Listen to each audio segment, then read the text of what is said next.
అంటే మీరు గతంలో ఒక ఇంటర్వ్యూ ఇచ్చారు, ఒక ఛానల్కి ఒక ఇంటర్వ్యూ ఇచ్చారు. కొన్ని పాయింట్స్ మీరు చెప్పడం జరిగింది. ఒకరి గురించి మీరు చెప్పడం, అది పేరు చెప్పడం నాకు ఇష్టం లేదు యాక్చువల్గా. అంటే మీరు ఎవరి గురించి అయితే చెప్పారో అతని పేరు నాకు చెప్పడం ఇష్టం లేదు, నేను అడగడం ఇష్టం లేదు. అది మీకు అర్థమై ఉంటుంది. ఏమో ఐడియా రావట్లేదు అన్న. అర్థం కాలేదు కదా. అంటే ఒక ఇంటర్వ్యూలో ఆడ ఆల్రెడీ మ్యారేజ్ గురించి మాట్లాడడం ఇవన్నీ జరిగినాయి కదా. సో దాని గురించి మీరు మాట్లాడడం జరిగింది. ఓపెన్ గా అడగాలంటే మీరు ఫస్ట్ మ్యారేజ్ ఆ అబ్బాయి గురించి మీరు చెప్తే అబ్బాయి చాలా సార్లు కాల్ చేసి, ఎవరైతే ఇంటర్వ్యూ చేశారో వాళ్ళకి కాల్ చేసి చాలా సార్లు ఇబ్బంది పెట్టడం కూడా జరిగింది. ఏమని అంటే ఆ వీడియో ఎందుకు మీరు చేశారు, ఏంటి అసలు ఎందుకు తనతో అలా చెప్పించారు, తనే చెప్పిందా అని చెప్పేసి అడగడం జరిగింది. ఏమో మరి నాకు తెలియదు. ఇప్పుడు ఆ టైంలో మీకేమన్నా ఫోన్లు వచ్చినాయా, మీకేమన్నా మాట్లాడడం జరిగింది? ఇప్పుడు ఒక వ్యక్తిని వదిలేసుకొని వచ్చినాక మనం పేరు పెట్టి చెప్పాల్సిన అవసరం లేదు. అందుకే నేను ఇప్పుడు ఏదో అయిపోయింది, ఆయన పేరు కూడా నేను ఎక్కడ వాడలేదు. ఫస్ట్ ఆఫ్ ఆల్ నేను ఈ వ్యక్తి ఆయన పేరు గానీ ఆయన ఊరు గానీ నేను చెప్పలేదు. చాలా సార్లు వాళ్ళు గుచ్చి అడగడం వల్ల నేను చెప్పాల్సి వచ్చింది. ఇంకా కొన్ని టాపిక్స్ కూడా అన్న నా హ్యాపీగా నేను ఉంటున్నా, అంతేగాని మీరు వాళ్ళ గురించి మాట్లాడాల్సిన అవసరం నాకు లేదు. కావాలని గుచ్చి ఇంటర్వ్యూలో కూర్చున్నా నేను ఇబ్బంది పెట్టి కూడా చెప్పించిన రోజులు ఉన్నాయి. కావాలని కంటెంట్ కావాలి చెప్పారు, సతాయిస్తురు కెమెరా ముందు, నాకు కోపం తెప్పిస్తురు బాగా. నేను అక్కడికి చెప్పిన ఈ టాపిక్స్ అడగకండి. ఇప్పుడు ఒక వ్యక్తిని ఇప్పుడు ఎవరైనా కానీ ఇబ్బంది పెట్టాల్సిన, వదిలేసుకొని వచ్చేసిన నా లైఫ్ నేను లీడ్ చేసుకుంటే నేను హ్యాపీగా ఉన్నా. ఎవరి గురించి అవసరం లేదు కానీ నేను మర్చిపోయినా, నా గతాన్నంతా మర్చిపోయినా. నేను ఇప్పుడు హ్యాపీగా ఉన్నా. గుచ్చి వాళ్ళ కంటెంట్ కోసం నన్ను ఇబ్బంది పెడుతురు, ఏందో వాళ్ళ చాలా టార్చర్ లెక్క చేస్తురు. సో నేను చెప్పకంటే కూడా దానిపైన మళ్ళీ దాన్ని కట్ చేసి షార్ట్స్ పెట్టడం, ఆ విధంగా టార్చర్ చేస్తురు.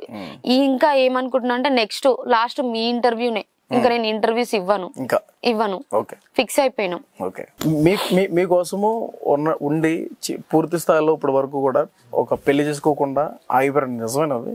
అర్థం కాలేదు. అంటే పెళ్లి చేసుకోకుండా మీకోసమే జీవితాన్ని త్యాగం చేసామని చెప్పి బయట ప్రచారం జరుగుతుంది. ఎవరు? అదే ఎవరైతే మీ గురించి ఆలోచించి. నాకు తెలియదు అన్న, నేను ఎవరి కోసం ఏం త్యాగం చేయను. మీరు కాదు, ఆ అబ్బాయి త్యాగం చేసాడని చెప్పి ఒక ప్రచారం జరుగుతుంది. తెలియదు అన్న, మరి నాకు నా అంతవరకు నేను టాపిక్ రాని అని. ఫస్ట్ ఆఫ్ ఆల్ నాకు ఒకసారి చెడు అనిపించింది అంటే ఫ్రెండ్షిప్ సర్కిల్ గానీ, లాస్ట్ కు నా ఫ్యామిలీ విషయంలో కూడా నేను పట్టించుకోను. నువ్వు ఎంత మంచిగా ఉంటావో నేను అంతే మంచిగా ఉంటా. నాకు ఒకసారి చెడు అనిపించింది అనుకో, నేను ఒంటరిగానే లైఫ్ లీడ్ చేస్తా గానీ టార్చర్స్ అనుభవించేంత ఓపిక నాకు లేదు. ఫ్యామిలీ గానీ, నా ఫ్రెండ్స్ సర్కిల్ గానీ, ఏ సర్కిల్ అయినా సరే నా ముందు నువ్వు డైరెక్ట్ వచ్చి చెప్పు తీసుకొని కొట్టు, కోపం వచ్చి కొట్టినా అంటే ఓర్చుకుంటా. నా వెనకలంగా ఒక్క చెడు మాట మాట్లాడినా నేను అది ఏదో విధంగా ఇండైరెక్ట్ గా కానీ ఏదో రకంగా మాట్లాడి కూడా నేను వాళ్ళ మాట అలా కనే వరకు నేను ఊకోను. బ్యాక్ బిచ్చింగ్ నచ్చదు, అస్సలు నచ్చదు. నేను నచ్చలేదు నువ్వు డైరెక్ట్ వచ్చి మాట్లాడు, అవును శిర్ష నీ ప్రవర్తన ఇది నచ్చట్లేదు ఇది మాట్లాడు. నా వెనకాల మాట్లాడితే నాకు అస్సలు నచ్చదు అన్న. ఫస్ట్ ఆఫ్ ఆల్ ఇప్పుడు నా లోపల ఏదైనా లోపం ముందుకెళ్లే వ్యక్తులకి నచ్చదు. సరే ఇప్పుడు నా లోపల లోపం ఉంది, ఇప్పుడు నేను ఊక ముక్కిట్లా అన్నాను అనుకో, లేకపోతే ఏళ్ళు ఇడుస్తా ఏదో ఒక. ఇప్పుడు కొన్ని యాక్టివిటీస్ నచ్చలేదు, శిర్ష నువ్వు ఇలా ఏళ్ళు ఇడవడం బాగాలేదు, ఇది దరిద్రం చెప్పు, ఓకే. నువ్వు వేరే వాళ్ళకి అట్లా ఊకే ఏళ్ళు ఇడుస్తుంది, ముక్కు చీదుతుంది, ఇట్లా అది వేరే మార్చుకోవాల్సింది వాళ్ళు కాదు, నేను. అది నా ప్రాబ్లం, నాతో చెప్పు. వేరే వాళ్ళతో చెప్పి నన్ను ఇబ్బంది పెడితే వాళ్ళు వచ్చి వాళ్ళకి పోయి వాళ్ళు చెప్పి అక్కడ నేను బ్లేమ్ అవుతున్నా. నువ్వు నాతో చెప్పు, నీకు నచ్చలేదా నువ్వు చెప్పు నాతో, అంతే. అంతేగాని ఇట్లా చెప్పడం నాకు వెనక మాట్లాడే వాళ్ళంటే నచ్చదన్న. ఆ విషయంకి వెళ్ళి కూడా నేను ఫ్రెండ్షిప్ సర్కిల్లా చాలా తక్కువ. బేసిక్ గా మీకు బ్యాక్ బిచ్చింగ్ అనేది నచ్చదు. మరి అలా చేసే వాళ్ళ మీద మీరు ఎటువంటి యాక్షన్ తీసుకుంటారు? ఎటువంటి యాక్షన్ తీసుకోను, సైలెంట్ గా సైడ్ అయిపోతా అంతే. సో ఇప్పుడు ఎలా ఉంది లైఫ్ అంతా? ఓకేనా? మొన్న 5,000 ఓట్లతో ఎమ్మెల్యేగా ఒక పేరుని తీసుకొచ్చారు, బరిలెక్క కాస్త సిరీస్ అయిపోయింది. తర్వాత ఎంపీగా పోటీ చేస్తున్నారు. ఇప్పుడు ఏంటి, ఎలా ఉంది లైఫ్, ఎలా ఉంది, ఎలా అనిపిస్తుంది? ప్రచారంలో ఎటువంటి రియాక్షన్స్ వస్తున్నాయి జనాల నుంచి? మంచిగానే రిసీవ్ చేసుకుంటున్నారన్న. కొన్ని ప్లేస్లలో బాగా డబ్బు అనేది అలవాటు చేసేసిరు. ఏమైతుందంటే మన ప్రచారంకి వెళ్ళగానే సింబల్ ఏంటిది, లేకపోతే ఏ పార్టీ నుంచి వచ్చినావు అని అడగడం బంద్ చేసి 5,000 ఓటేస్తా, 5,000 ఓటేస్తా, లేదంటే మా ఫ్యామిలీలో ఇంతమంది ఉన్నాం మనిషికి 2,000 లెక్కి ఓటేస్తా. ఇది అనేది బాగా అలవాటు అయిపోయిందన్న. అలవాటు అవ్వలేదు, అలవాటు చేసిరు. అవును, ఎవరు చేశారంటారు? ఇంకెవరు చేసిరో మనకు తెలీదు, అంత ఎవరి గురించి చెప్పారా? అంటే వీళ్ళు అలవాటు చేశారు, వీళ్ళు అలవాటు అట్లా చెప్తారు అన్న, చెప్పరు కదా, వీళ్ళు అలవాటు చేసారని చెప్పరు కదా, ఒకటే చెప్తారు. అది కాదమ్మా మీరు అడగాల్సింది, స్కూల్స్ బాగాలేకుంటే స్కూల్స్ గురించి అడగండి, లేకపోతే మీ ఊర్లో ఏమైనా సమస్యలు ఉంటే అవి బాగు చేయించండి అని అడగండి. కానీ అంతేగాని డబ్బులు అడిగితే ఈ రోజు తింటారు, ఈ రోజు అయిపోతాయి, సమస్య అయితే మీతో పాటు ఊరు బాగుపడుతుంది కదా, ఇట్లాంటివి అడగండి. ఏమన్నా నేనైనా కానీ ఇంకెవరు వచ్చినా గానీ ఎవరు విన్నాయి వాళ్ళతో ఇట్లా మాటలు తీసుకొని కానీ ఇట్లాంటివి అడగకండి అనేసి చెప్పిన. చెప్తే చెయ్యరమ్మా ఎవ్వరు, ఇదే మాకు కూలి సంపాదించుకునే రోజు, ఏ పార్టీ వాళ్ళు వచ్చినా మేము డబ్బులు తీసుకోలే, ఇదే కదా డబ్బులు సంపాదించుకునే సీజన్ అని చెప్పేసి అంటున్నారు. ఇక అంటే డబ్బులు సంపాదించుకునే సీజన్ ఇది, సీజన్ ఎలక్షన్స్ ప్రజలకి అలా అంటున్నారు, డైరెక్ట్ గా అంటున్నారు. అటువంటి రియాక్షన్స్ ఎదుర్కొంటున్నారు. బాధ అనిపిస్తుంది. సరేలే అమ్మా నేనైతే డబ్బులు ఇయ్యను, నేను ఏదో మంచి చేద్దామని వచ్చిన, మీకు బుద్ధి ఉడితే ఓటేయండి, లేదు డబ్బులు సంపాదించుకొని నీ కాడికి హ్యాపీగా ఉంటే నీ ఇష్టం అని చెప్పేస్తుంది. అంటే 2019లో పవన్ కళ్యాణ్ గారు ఇటువంటి నినాదంతోనే ప్రజల్లోకి వెళ్ళారు. అవును, పోటీ చేశారు కదా 2019లో. పవర్ స్టార్ పవన్ కళ్యాణ్ గారు అదే నినాదంతో డబ్బులేమి ఇవ్వను కానీ మీరు మంచి అనుకుంటే ఓటేయండి, లేదంటే లేదని చెప్పేసి ఆయన చెప్పడం జరుగుతుంది.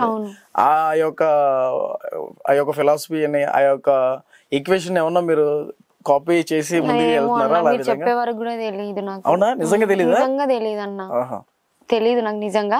పవన్ కళ్యాణ్ గారు పాలిటిక్స్ లోకి వచ్చిండని తెలుసు, అంతేగాని ఇదే ఓటుకు నోటు అది చెరిపేయాలని ఆలోచనతో వచ్చింది. నిజంగా నాకు నిజంగా అది అయితే నాకు తెలియదు. ఓకే, ఇప్పుడు మీరు స్ట్రగుల్ అవుతున్నటువంటి సిచ్యువేషన్స్ గానీ, మీరు ఫేస్ చేస్తున్నటువంటి ప్రాబ్లమ్స్ గానీ చాలా మంది చేస్తూ ఉంటారు బయట ప్రజలు, అంటే జనాలు, మీ ఓటర్స్ చాలా మంది చేస్తుంటారు. వాళ్ళకి మీరేమి హామీ ఇస్తారు? మీకు ఓటేయాలంటే మీకు ఎందుకు ఓటేయాలి? ఇప్పుడు వాళ్ళ దాంట్లో మెయిన్ కొన్ని సమస్యలు ఏమున్నాయంటే రోడ్స్ అన్న, మెయిన్ రోడ్లు. తెలంగాణ రోడ్లు బాగుంటాయి. మా ఊరు రోడ్ బాగుందా అన్న? ఇక్కడ విలేజ్ లోనా? ఓకే, బాగుందా? Okay okay. మెయిన్ ఏరియాస్ కాదు, హైవేస్ కాదు, గ్రామాలలో కూడా రోడ్లు ఇంపార్టెంట్ కదా.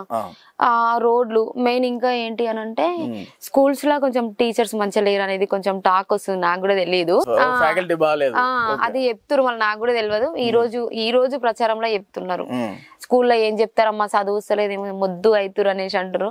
నాకు తెలిసిన కనుకైతే ఇప్పుడు టీచర్స్ బాగా చెప్తున్నారు, మరి కొన్ని ఊర్లలో ఉన్నారేమో నాకు తెలియదు. ఇంకా ఏంటి అంటే స్కూల్స్ బెంచీలు గానీ కొన్ని బోర్డులు అవి చక్కగా లేవు, అది చెప్తున్నారు. ఇంకా ఇప్పుడు కొన్ని ఇండ్లు వస్తున్నాయి కదన్నా, దానికి ఫండ్ వస్తుంది ఇల్లు కట్టుకోవడానికి, ఆ ఫండ్ లో సగం దొబ్బేస్తున్నారంట. ఇంకా లోకల్ లో కొంతమంది కళ్యాణ లక్ష్మి వచ్చింది అనుకో, దాంట్లో కూడా కొంచెం 20,000 అట్లా దొబ్బేస్తున్నారంట. ఇక పింఛన్ చేయించడానికి ఒక వ్యక్తి దగ్గర 500 అట్లా తీసుకుంటున్నారంట. ఒక వ్యక్తికి పింఛన్ శాంక్షన్ చేయడానికి ఇట్లా తీసుకుంటున్నారు. మా ఓట్లు అడగడానికి వచ్చినప్పుడు ఇట్లా చెప్తున్నారు, కానీ ఇట్లా ఎందుకు చేస్తున్నారు అనేది ఇక ఇవి వస్తున్నాయి అన్న. చాలా వరకు అయితే ఇవే వస్తున్నాయి. ఇంకా వీటన్నింటిని రాకుండా నేను చూసుకుంటా అని చెప్తున్నా. ఇంకా ఓకే, ఇప్పుడు కొత్త జీవితం వచ్చిన తర్వాత ఎంపీగా పోటీ చేస్తాం, లేనప్పుడు ఎమ్మెల్యేగా పోటీ చేస్తాం, ఏది బాగుంది? ఎంపీగానే బాగుందన్న. ఎమ్మెల్యే బాలేదా? బాగుంది, కానీ అప్పుడు ఫ్యామిలీ సపోర్ట్ కొంచెం భయపడుతూ ఉన్నారు. ఇప్పుడు ఫుల్ ధైర్యం ఉన్నారు. ఫ్యామిలీ లేకపోతే ఫ్యామిలీ అనేది కూడా ఇంపార్టెంట్ కదన్న. ఎప్పుడు జనాలు అన్ని అర్థం చేసుకోవడానికి కూడా మనం అనుకోలేము కదా. ఫ్యామిలీ మనకు బ్లడ్ రిలేషన్ ఉంటది కాబట్టి మనము ఏమన్నా సిచ్యువేషన్ వచ్చినా వాళ్ళు చూసుకుంటారు. జనాలు ఓకే చూసుకోరని కాదు, కానీ ఫ్యామిలీ కూడా ఇంపార్టెంట్ కదా. ఇప్పుడు మీ హస్బెండ్ నుంచి మీకు ఎటువంటి సపోర్ట్ దొరుకుతుంది? ఫుల్ సపోర్ట్ ఉంది. అంటే ఏ రకంగా? ఈ పాలిటిక్స్ గానీ మామూలుగా నాకు చదువు విషయంలో కూడా నేను ఆల్రెడీ పీజీ చేస్తున్నా, ఇప్పుడు చేస్తున్నా. సో పీజీ విషయంలో గానీ ఇంకా నెగిటివ్ ట్రోల్స్ ఘోరంగా చేస్తున్నారన్న, వాటి విషయంలో కూడా ఫుల్ పట్టించుకోకు అది సపోర్ట్ చేస్తున్నాడు.